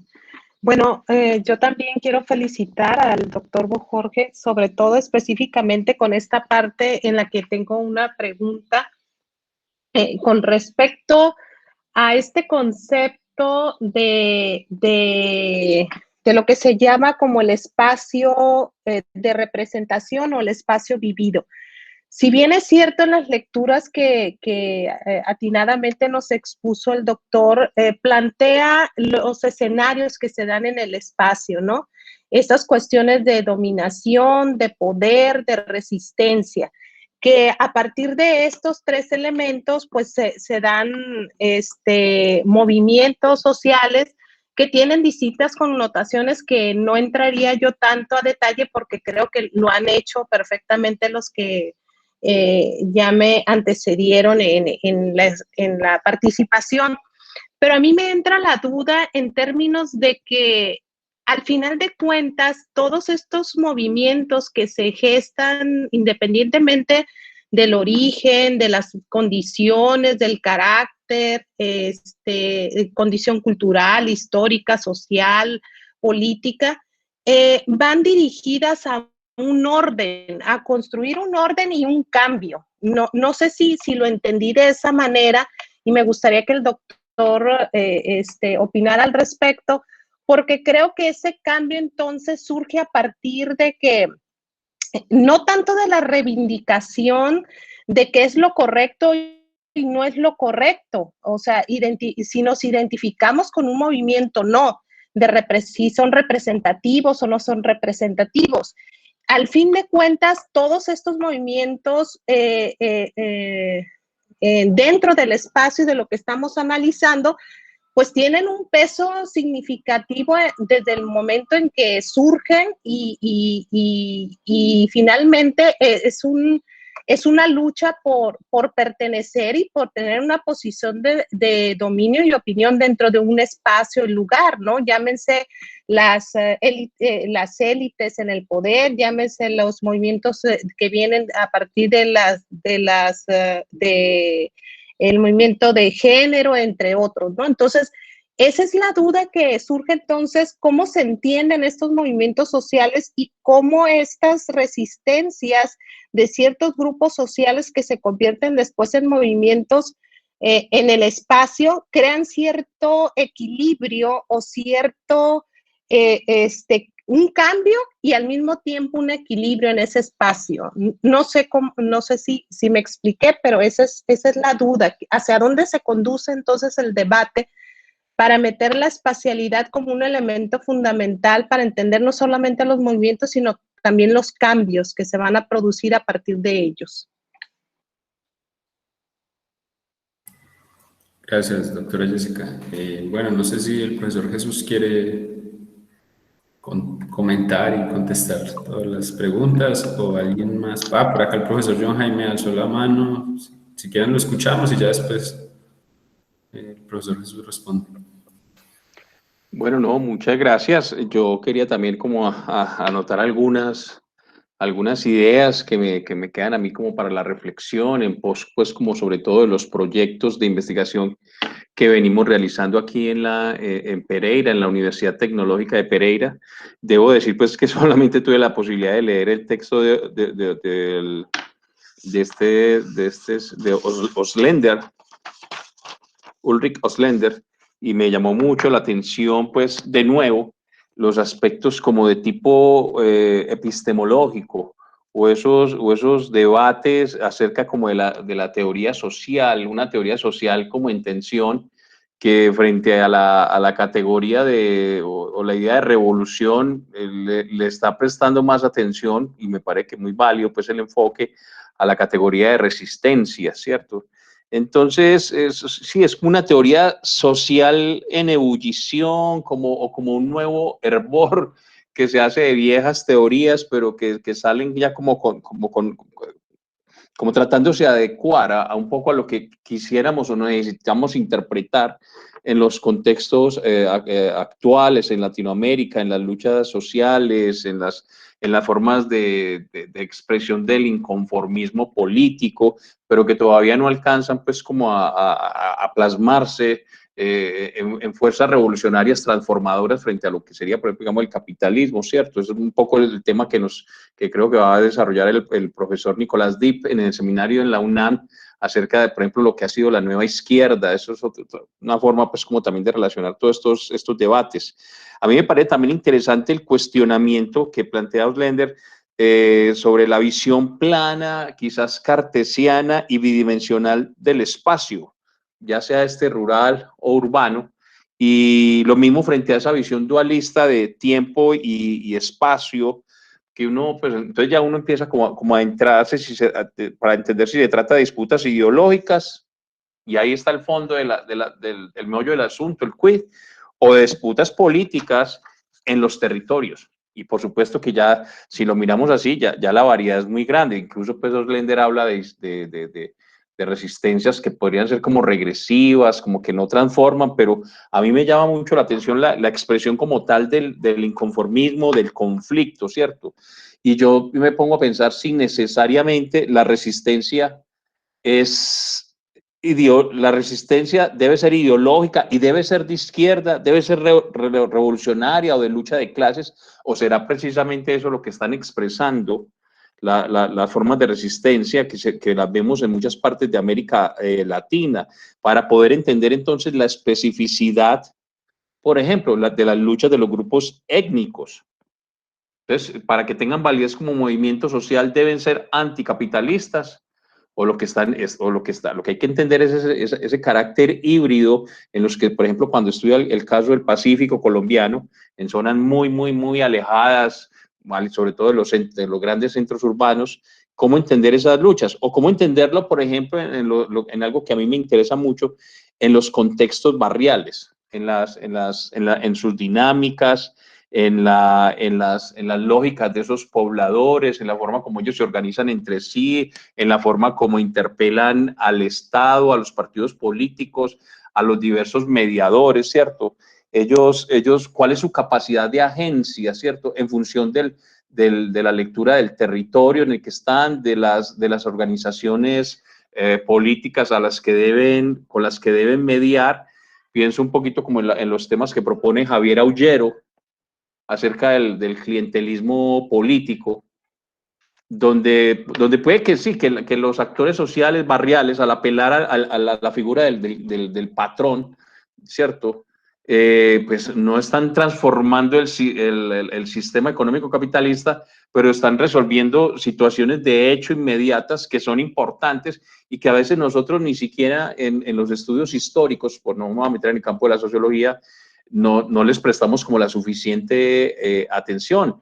Eso es parte como incluso del proyecto que estamos realizando aquí en Pereira, como hasta qué punto en la forma en que los sectores populares empiezan a aparecer, a organizarse y apelando a los al abanico amplio de repertorios que puede ser a la acción de los partidos políticos tradicionales, a la acción de las organizaciones de izquierda, e incluso a la acción de fundaciones u organizaciones caritativas cristianas, están resolviendo un problema, el de la vivienda, ¿cierto? Entonces nosotros como desde nuestra postura de investigadores los estamos juzgando porque no están, ¿cierto? Porque no están interpelando ni cuestionando el sistema capitalista, porque quizás no están derivando en una identidad de sí para sí en sí, sino que están metidos en la lógica del lugar, del espacio en el que se dan las luchas.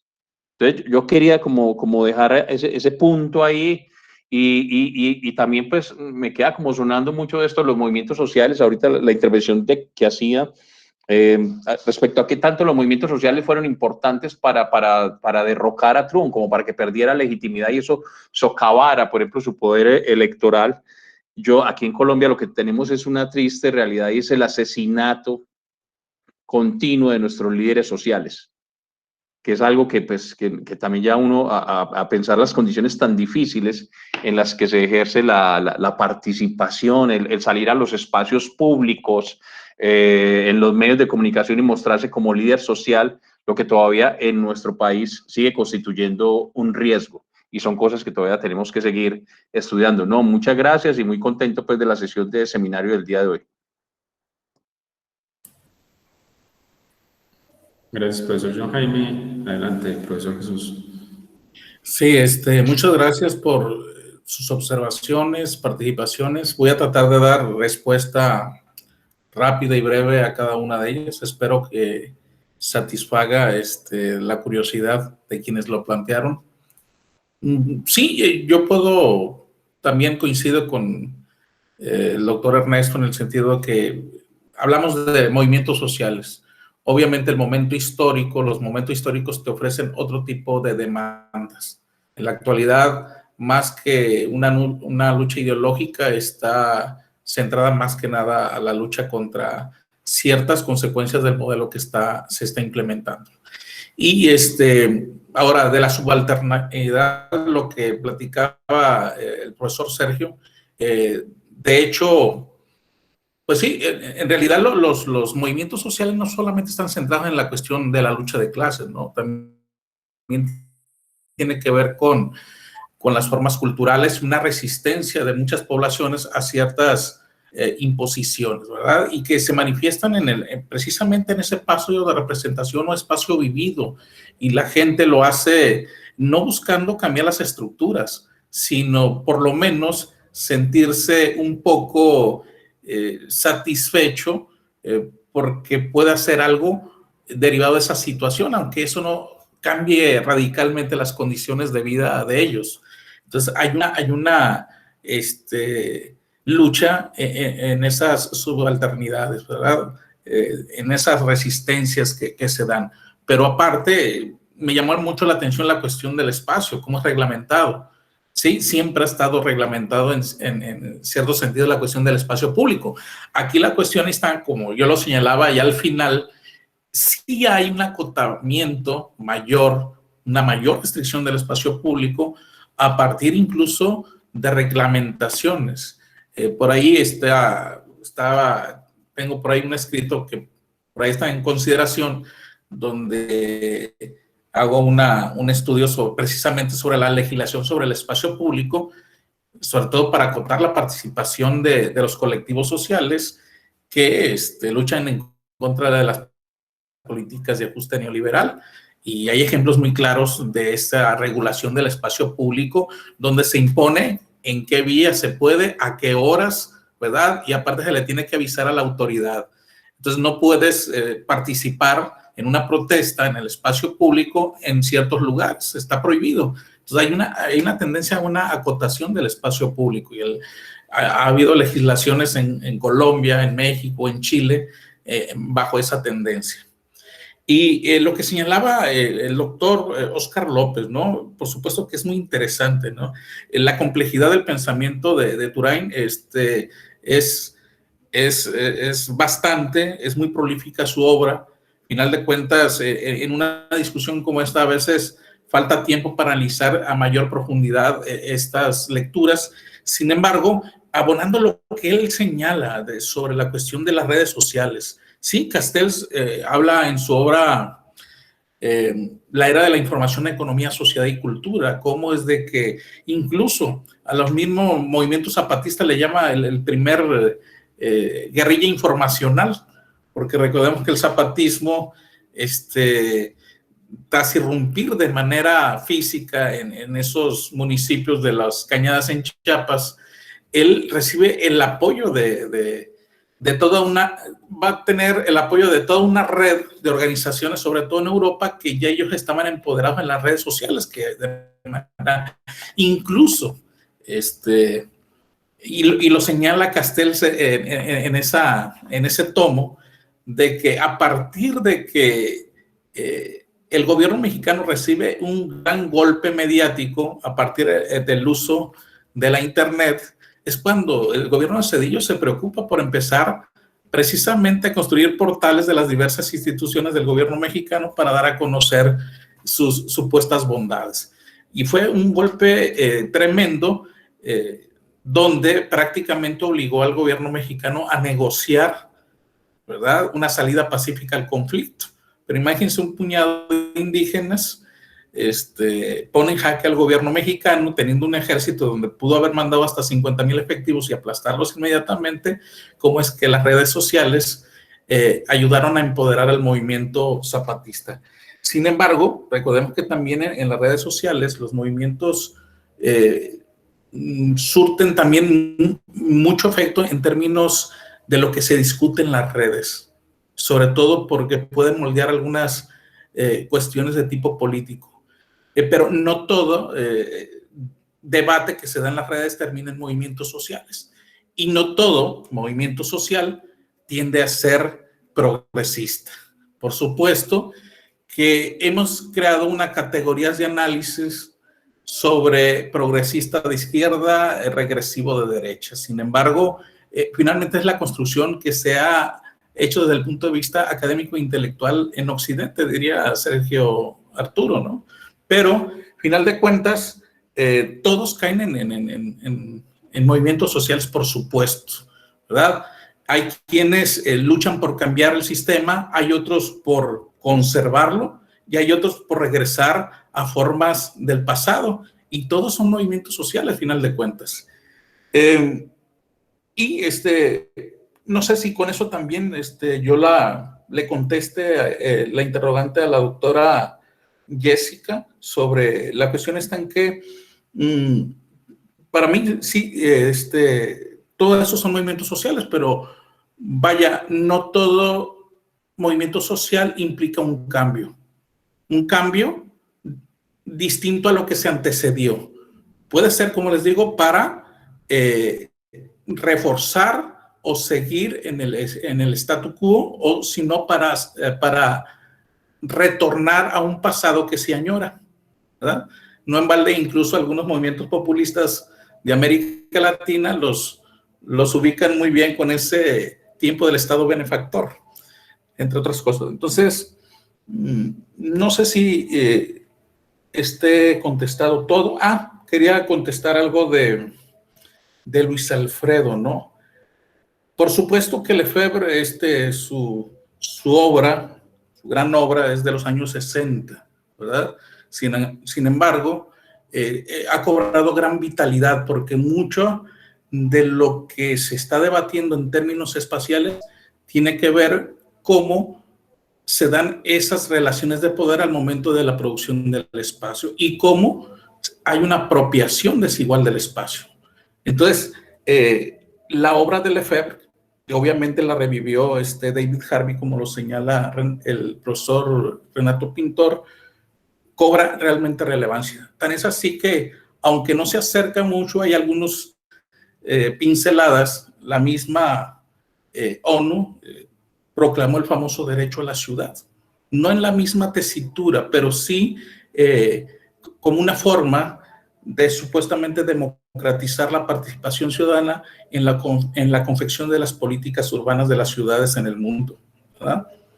Entonces, sería eso, y yo les agradezco mucho sus comentarios, sus atenciones, y también la última consideración del del profesor John en el sentido de que en muchos sentidos se había subordinado el tiempo al espacio geográfico. Y lo que señala Oslender es en el sentido de que debe haber un equilibrio entre los dos elementos, el tiempo y el espacio, porque al final de cuentas van tomados de la mano en términos de los hechos históricos. Sería eso, no sé si quedó algo suelto por ahí. Bueno, muchas gracias, profesor Jesús. Yo creo que si están de acuerdo, daríamos por terminada la sesión. Solamente informarles que hay un cambio, tuvimos que realizar un cambio con respecto a la próxima sesión que estaba para el 28 de febrero, 25 de febrero, porque el profesor Nicolás Dip finalmente no pudo ese día, entonces, porque tienen un seminario en la UNAM. Esa sesión quedaría para el 11 de marzo. Ya les enviaremos las lecturas y el título y obviamente el enlace y toda la información que usualmente compartimos. Muchas gracias. Se les encargan las propuestas de títulos y abstract de los potenciales artículos, porque ya hay que armar el cronograma de discusión de las lecturas. Y Andrés David Muñoz Cogaría, incorpórese, no se meta así de clandestino nada más. Bueno, no sé una pregunta. Adelante, doctora. Una pregunta. Sí, ya más o menos está una fecha estimada para la entrega del abstract y el título del artículo. ¿Para cuándo? Pues si se puede, doctora, el lunes, martes de la próxima semana, aunque sea una cuartilla más o menos, donde vayan perfilando las ideas a trabajar. Y puro título. Sí, título, unos renglones, pues, donde ya vayan diciendo qué es lo que quieren hacer. Por favor. Ok, muy bien. Bueno, no sé si de pronto cuídense. Comentar algo, Julián. Hágale. Bueno, que esté muy bien, hasta luego. Hasta luego. Gracias, hasta luego. Adiós a todos.